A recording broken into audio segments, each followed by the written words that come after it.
Everything you've been told about this is wrong. In the year 53 BC, on a scorched plain in northern Mesopotamia, 40,000 Roman soldiers stood in the desert sun and waited to die. They didn't know it yet. Their commander, a man named Marcus Licinius Crassus, the richest man in Rome, a man who had helped rule the known world alongside Julius Caesar and Pompey the Great, believed he was about to win the easiest war of his life. He believed the East would fall to Rome the way everything else had fallen to Rome. Gaul had fallen. Spain had fallen. Greece, Carthage, half of the Mediterranean coastline, all of it had bent the knee to the legions. Persia would not bend. By the end of that single afternoon near a town called Carrhae, Crassus's army would be annihilated. 20,000 Romans dead, 10,000 more dragged off in chains, and Crassus himself, according to the stories that spread like wildfire through the ancient world, would booed of molten gold poured down his throat by his captors, a mocking punishment for a man whose greed had started the whole catastrophe. It was the worst defeat Rome had suffered in over a century, and it was only the beginning. What started that day in the dust outside Carrhae would not end for another 670 years. Two superpowers, locked in the longest sustained geopolitical conflict in human history. Empires would rise and fall around them. Religions would be born, spread, and reshape the world. And still, generation after generation, Rome and Persia would return to the same borderlands to bleed each other white. This is the story of a rivalry so long, so exhausting, and so mutually destructive, that when it finally ended, it didn't end in victory for either side. It ended because a third power, one neither empire saw coming, walked in through the wreckage and took everything. This is the entire history of the Roman-Persian Wars. To understand why this war lasted longer than most civilizations have existed, you have to understand that Rome and Persia weren't just two armies. They were two completely different ideas about how the world should work. Rome, by the 1st century BC, had become a machine built for conquest. It didn't have an ancient tradition of empire the way Persia did. Rome had clawed its way up from a cluster of hilltop villages, through centuries of brutal warfare with its Italian neighbors, and it had never really stopped fighting since. Roman identity was built on the idea of expansion. Roman soldiers didn't just defend territory, they were trained from birth, culturally speaking, to believe that the world was there to be organized, paved, taxed, and absorbed into an ever-growing system. When Rome looked east, it didn't see a civilization worth respecting as an equal. It saw the next region on the list. Persia saw things very differently, because Persia had already been the biggest empire on earth once before, and it remembered. 300 years before Crassus rode to his death, the Persian Empire, under kings like Cyrus the Great and Darius, had stretched from the Indus River in the east to the shores of the Aegean Sea in the west, the largest empire the ancient world had ever seen. Persian kings called themselves the King of Kings, and it wasn't a boast. Dozens of subject nations, languages, and religions all paid tribute to a Persian throne. That older Persian Empire had eventually been shattered by an invader from the west, Alexander the Great, who ended the dynasty in the 330s BC. But empires in this part of the world had a habit of coming back.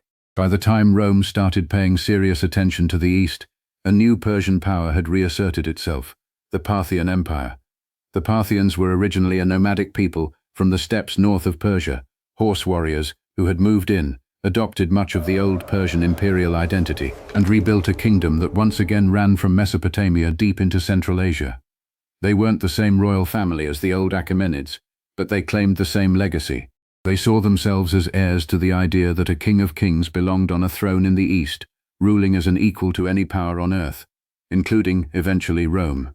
And this is the key thing to understand, the thing that explains almost everything that follows in this story. Rome was used to enemies who eventually collapsed. Gauls, Carthaginians, Greek kingdoms weakened by infighting. Rome had beaten all of them, absorbed all of them, erased all of them from the map as independent powers. Persia would not collapse, not in 100 years, not in 300.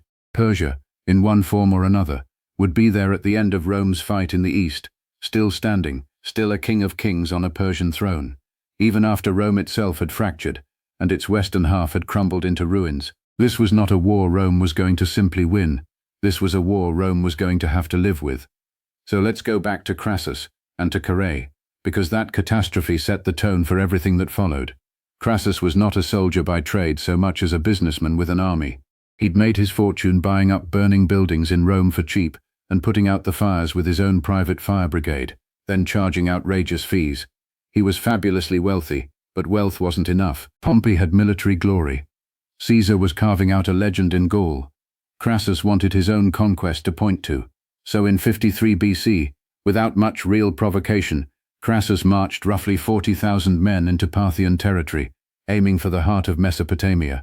He expected the kind of war Rome usually fought, heavy infantry advancing in disciplined formation, grinding down the enemy through sheer organized force. The Parthians gave him something else entirely. Persian and Parthian warfare, going back centuries, revolved around two things Rome had never really had to deal with at scale: horse archers and heavily armored cavalry called cataphracts.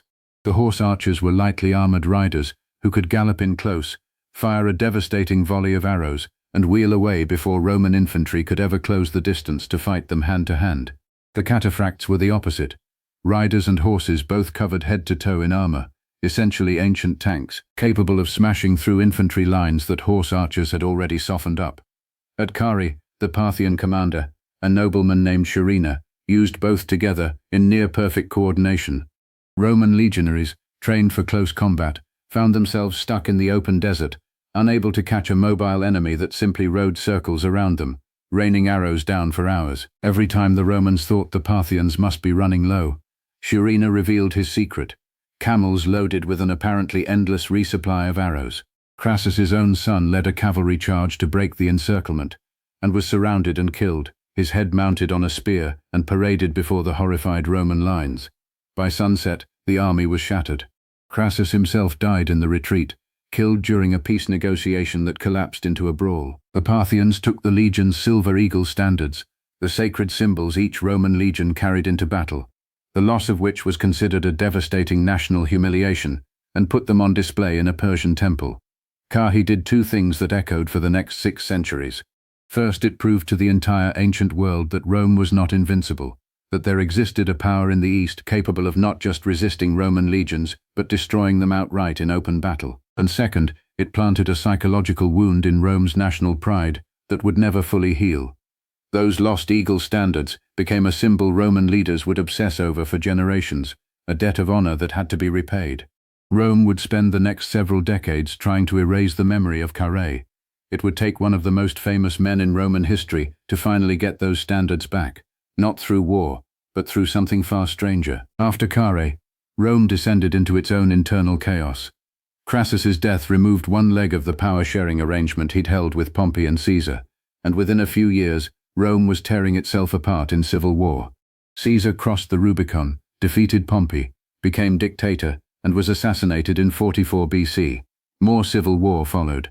Eventually, Caesar's adopted heir, a young man named Octavian, emerged as the last man standing, defeating Mark Antony and Cleopatra at the Battle of Actium in 31 BC, and becoming Rome's first emperor under the name Augustus. Antony, notably, had tried his own invasion of Parthian territory in 36 BC, hoping to succeed where Crassus had failed and avenge Carrhae. It went badly. Not quite as catastrophically as Crassus's disaster, but badly enough. Antony lost roughly a third of his invading force to Parthian harassment and a brutal retreat through hostile mountains, and came home with nothing to show for it. The lesson repeated itself. A direct Roman invasion into the Persian heartland was extraordinarily difficult to pull off.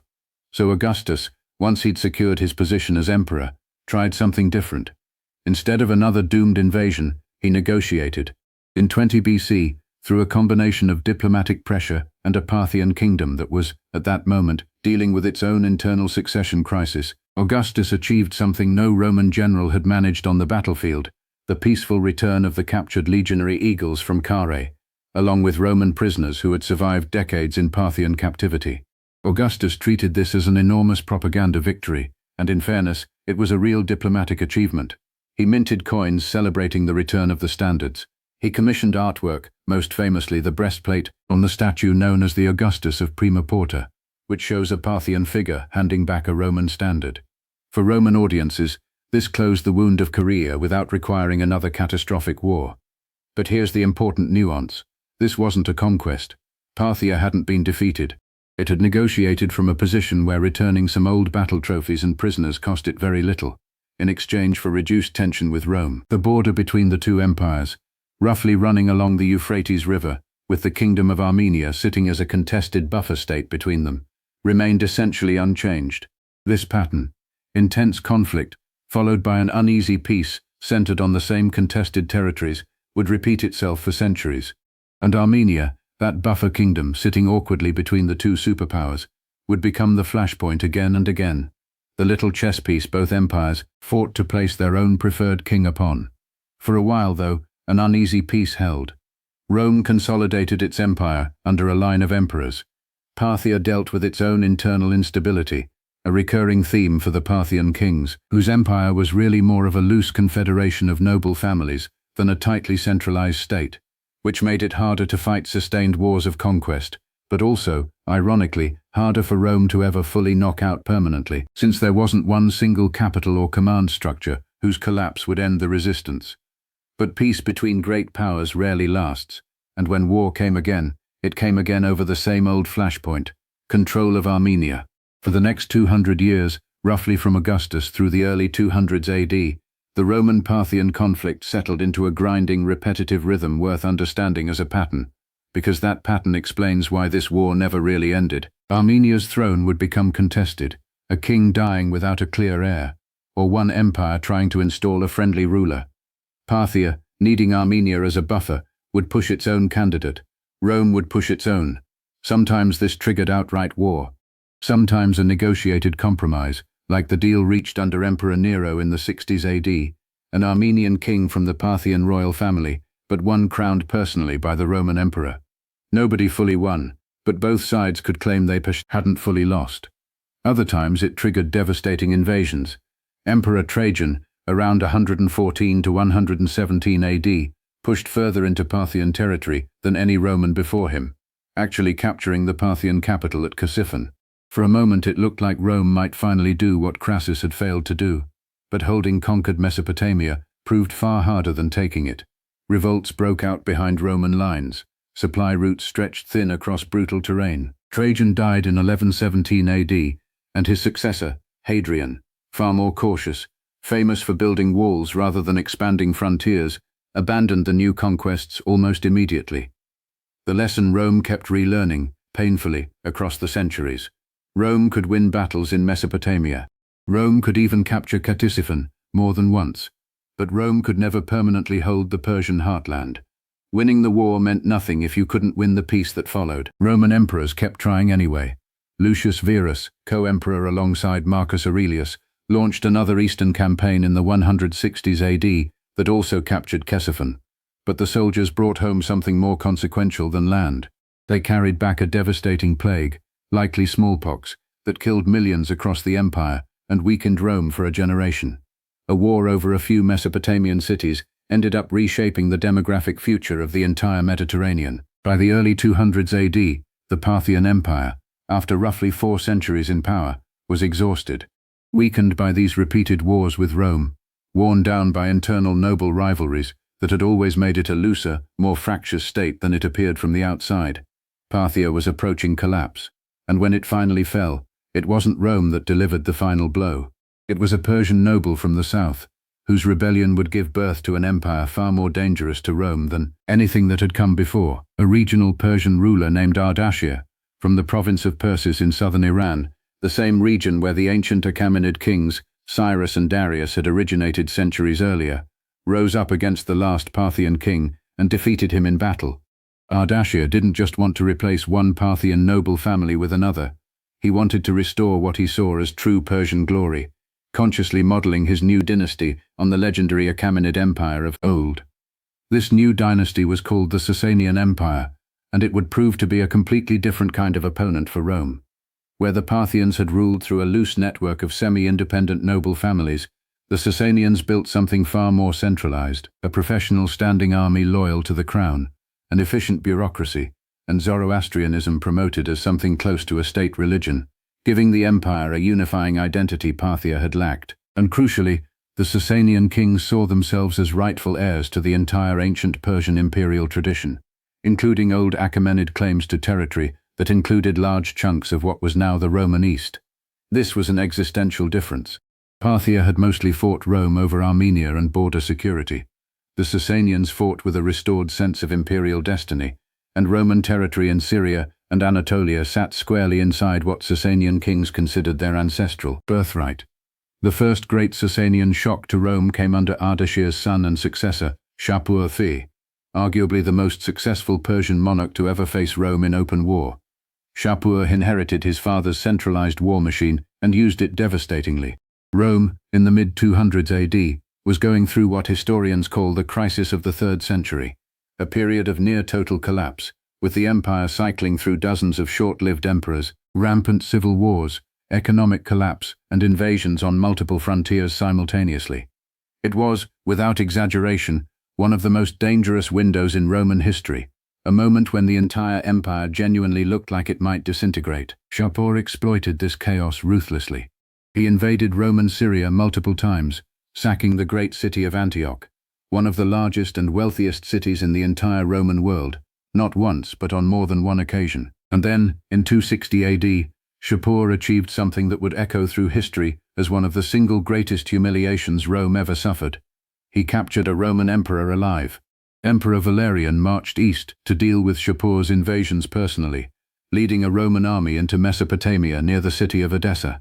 What exactly happened is debated by historians. Some ancient sources suggest plague weakened the Roman forces before battle was even joined. Others emphasize Shapur's tactical skill in trapping the Roman army. What's certain is the outcome. Valerian's army was surrounded and defeated, and Valerian himself was taken prisoner. No Roman emperor had ever been captured alive by a foreign enemy before.